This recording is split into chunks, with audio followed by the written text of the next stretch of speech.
Hay algo raro con el perdón. No sé muy bien en qué momento se ha vuelto una especie de gesto automático, casi una forma de cerrar las cosas rápido, como si bastara con decir perdona para que algo quedara resuelto. Y claro, suena bien, suena siempre bien. Tiene ese aire de superioridad moral, de madurez, de generosidad, como si perdonar fuera sin más lo correcto. Pero en cuanto te paras un poco, deja de ser tan evidente. Porque no está claro que todo deba perdonarse, ni siquiera que perdonar sea siempre algo bueno. Y desde luego no está nada claro que sepamos qué estamos haciendo cuando decimos que perdonamos.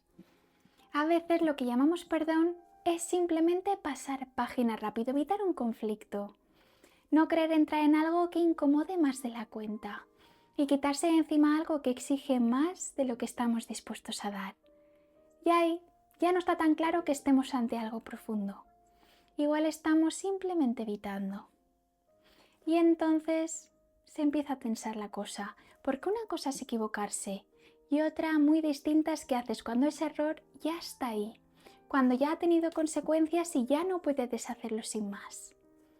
Y en ese punto el perdón deja de encajar como una solución automática, deja de ser ese gesto limpio que lo ordena todo, porque hay situaciones en las que no repara, no cierra y no devuelve nada a su sitio.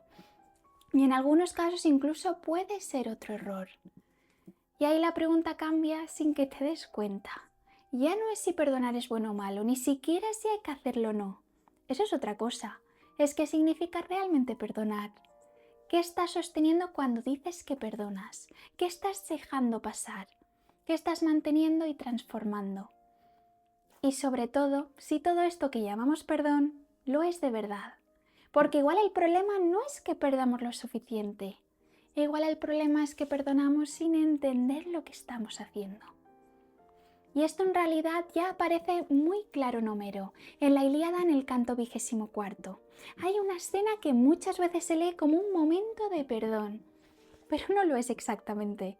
Príamo entra en la tienda de Aquiles, le suplica, le besa las manos que han matado a su hijo.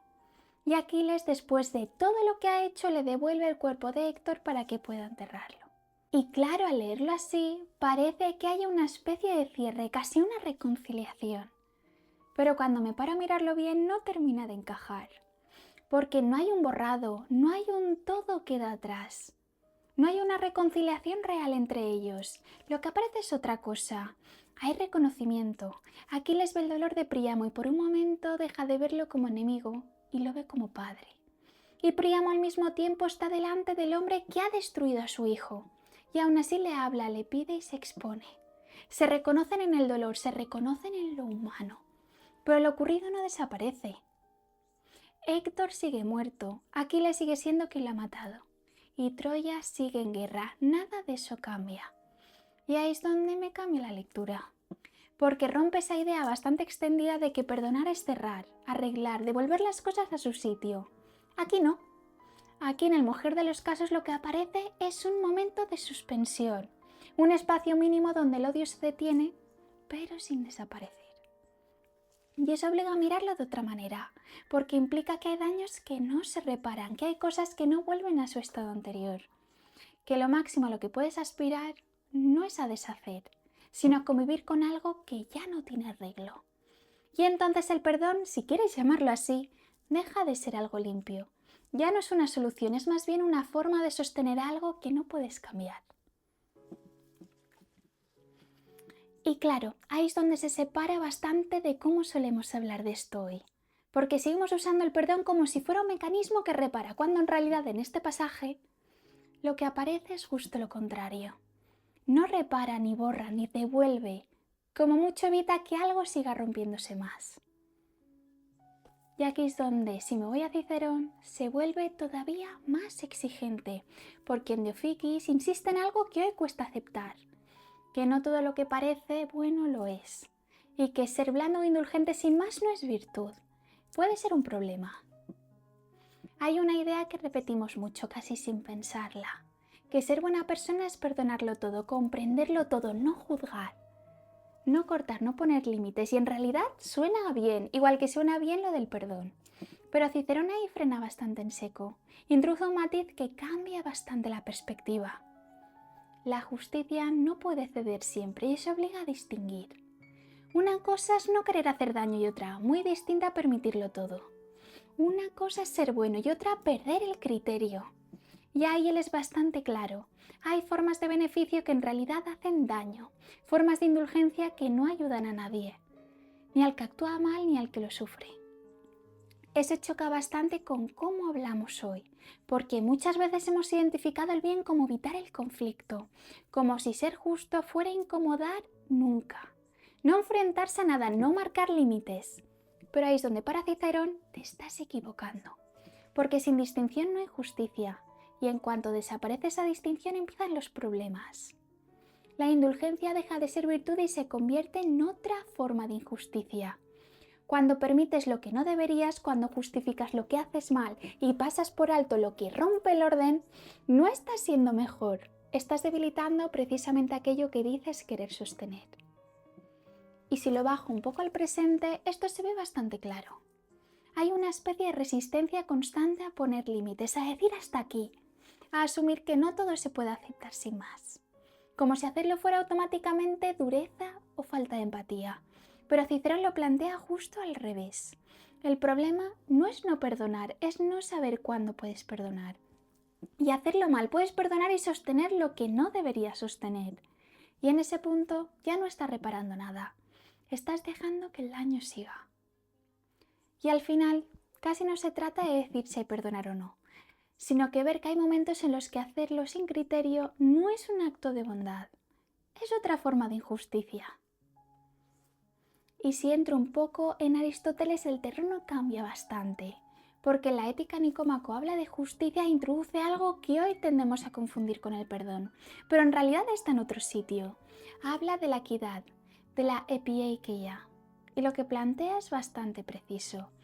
La ley siempre se formula en general, pero la vida no ocurre en general, ocurre en casos concretos y hay situaciones en las que aplicar la norma tal cual no es justo.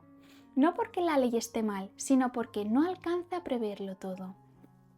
Ahí llega la corrección, pero no como un gesto indulgente ni como una forma de suavizar lo ocurrido, sino como un ajuste, una manera de aplicar mejor la justicia sin eliminar lo que ha pasado. El daño sigue ahí y la acción sigue siendo tuya. Nada de eso desaparece, lo único que cambia es la forma de juzgarlo. Y eso es lo que justo hoy tendemos a mezclar, porque en cuando aparece un gesto más matizado lo leemos como perdón, como si comprender implicara excusar o como si ajustar fuera dejar pasar. Pero Aristóteles no va por ahí. Puedes afinar el juicio y aún así mantener la responsabilidad. Tener en cuenta el caso concreto, si convertir eso en una indulgencia, ser más preciso sin renunciar a la justicia. Cuando esa distinción se pierde, todo se vuelve bastante confuso, porque entonces cualquier intento de entender mejor parece una forma de ceder. Cualquier matiz es una debilidad y cualquier corrección se interpreta como si estuvieras borrando lo ocurrido, cuando en realidad no tiene nada que ver con eso. Y si lo miro hoy se nota bastante, porque nos movemos muy rápido entre dos extremos bastante incómodos. O aplicas la norma sin pensar o lo entiendes todo hasta el punto de diluirlo. Y en ese punto intermedio donde ajustas sin borrar, donde comprendes sin justificar y mantienes el criterio sin endurecerte, ese casi no aparece. Por eso aquí conviene no mezclar planos, porque no todo lo que suena humano es perdón. Muchas veces es simplemente justicia bien aplicada. Y si doy un paso más y me voy a Tácito, el terreno cambia otra vez. Porque aquí el perdón deja de ser algo moral para convertirse en algo político. En los anales, cuando describe a emperadores como Tiberio Nerón, aparece muchas veces un gesto que desde fuera podría parecer virtud, la clemencia, el perdonar. Pero en realidad funciona de otra manera, porque ese perdón no es inocente, no es un gesto limpio, es una herramienta. El emperador perdona, sí, pero no para reparar nada, sino para colocarse en una posición concreta, para demostrar poder, para sacar distancia, para decidir quién vive bajo su gracia y quién no. Y en ese movimiento lo que parece generosidad empieza a leerse como control. Cuando el control depende de uno solo, deja de ser un acto moral y empieza a ser una forma de dominio. Y Tácito ahí es bastante preciso porque muestra cómo esa clemencia construye imagen, autoridad, refuerza el lugar en el que perdona. Casi como si dijera, podría castigarte, pero no lo hago. Y justo ahí es donde el poder se ve con más claridad, porque no hace falta ejercer la violencia constantemente. Basta con poder hacerlo y decidir cuándo no. A partir de ahí cambia la lectura, porque el perdón deja de igualar y empieza a ordenar. Uno perdona al otro, queda en deuda. Uno decide, el otro depende. Y eso sí, si lo miro hoy, se reconoce bastante rápido, porque hay muchas formas de perdón que funcionan así. Gestos públicos, disculpas aceptadas, conflictos cerrados desde arriba, que no reparan nada, sino que fijan posiciones, que dejan claro quién puede cerrar y quién solo puede aceptar ese cierre. Y en ese punto ya no es algo menor, porque no todo perdón libera. Algunos atan más, algunos colocan, algunos no arreglan nada, pero sí dejan claro quién manda. Y cuando llego a Arendt, ahí sí noto que el terreno cambia un poco, porque ya no estoy exactamente en los clásicos, y creo que aquí conviene decirlo. Hannah Arendt es una autora del siglo XX, y en La condición humana recoge muchas de estas intuiciones, pero las lleva a otro plano. No está pensando el perdón como virtud ni como gesto moral aislado, sino como algo que aparece porque hay un problema previo que no podemos evitar. Y ese problema es bastante claro. Actuar es irreversible. Lo que haces entra en el mundo, afecta a otros, se mezcla con otras acciones. Y ya no puedo retirarlo, no puedes deshacerlo, no puedes volver atrás como si nada hubiera pasado. Y en ese punto cambia el enfoque, porque ya no se trata si has hecho algo bien o mal, sino de algo más básico. Cualquier acción, incluso la más pequeña, abre algo que no controlas del todo, algo que sigue desarrollándose aunque tú ya no estés, algo que se queda. No hay forma de borrar lo hecho, igual que no hay forma de prever todas sus consecuencias. Ahí es donde aparece el perdón, pero no como algo bonito ni como un gesto moral elevado, sino casi como una respuesta necesaria en su situación. Si cada acción quedara fijada para siempre, si todo lo que hacemos nos encadenara sin posibilidad de interrupción, la vida en común se volvería inviable, quedaría atrapada en lo ya ocurrido. El perdón entonces no deshace lo que ha pasado, no devuelve las cosas a su estado anterior, pero introduce algo decisivo, la posibilidad de no quedar completamente terminados por ello. Permite que la acción no se cierre del todo, que no todo quede fijado de manera definitiva entre unos y otros. Y eso es lo que cambia el sentido del todo, porque deja de ser una cuestión de generosidad o de superioridad moral, y pasa a ser casi una condición para que lo humano siga funcionando. Si actuamos entre otros y no podemos deshacer lo que hacemos, necesitamos algo que rompa esa cadena, que impida que todo quede bloqueado. Y claro, visto así, el perdón deja de ser una palabra ligera que usamos para cerrar rápido las cosas. Ya no es una forma de limpiar lo ocurrido, ni un gesto que lo arregla todo. Es algo mucho más serio, porque no borra, no resetea, no deja las cosas como estaban, pero sí evita que todo quede cerrado sin salida. Y si lo miro hoy, ahí es donde se nota la distorsión, porque seguimos usando el perdón como si sirviera para dejar todo atrás, como si fuera una forma de limpiar el pasado, cuando en realidad no hace nada de eso. No limpia, ni elimina, ni soluciona. Lo único que hace es permitir que sigamos adelante sin que lo ocurrido desaparezca. Y claro, después de todo esto, cuando vuelvo a cómo usamos hoy el perdón, ahí es donde empieza a notarse algo raro. Como si se hubiera vaciado casi por completo. Se usa como gesto automático, como una forma de cerrar rápido, como algo que se espera, casi una obligación implícita. Y en ese movimiento pierde peso, pierde sentido, pierde todo lo que acabamos de ver. Muchas veces se perdona sin entender el daño, sin hacerse cargo de lo que ha pasado, sin distinguir nada, como si todo fuera equivalente, como si todo pudiera resolverse igual. Y entonces deja de ser algo serio y pasa a ser un trámite, una palabra que se dice para pasar página, para no complicarse, para no quedarse en algo que exige más de lo que realmente estamos dispuestos a sostener. Ahí es donde se descoloca todo, porque cuando funciona así, no se resuelve nada, elimina la responsabilidad, tribaliza lo ocurrido y convierte cualquier cosa en algo superable sin más.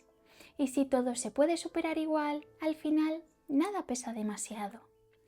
Por el otro extremo tampoco aguanta, porque si no hay una forma de perdón, si todo queda fijo, si todo se arrastra sin interrupción, te quedas atrapado en lo que ya ha pasado, sin posibilidad de salir de ahí. Y eso tampoco permite que nada continúe. Lo que queda entonces no es una solución cómoda, es una tensión bastante exigente. No se trata de perdonarlo todo ni de no perdonar nada nunca. No se trata de ser más duro o más blando, se trata de entender qué estás haciendo cuando dices perdonar. Porque el problema no es perdonar, es hacerlo sin pensar. Es no saber qué estás sosteniendo cuando lo haces. Es usar esa palabra como si fuera neutra, como si no implicara nada. Cuando en realidad lo cambia todo. Y al final todo vuelve a lo mismo. Hay cosas que no se pueden reparar, cosas que no vuelven a su sitio. Daños que no desaparecen aunque hagas todo lo posible.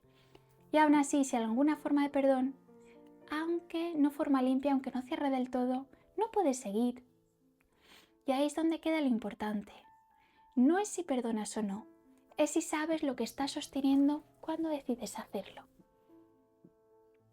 Y vuelve a la pregunta de siempre. Si estamos escuchando o solo repitiendo.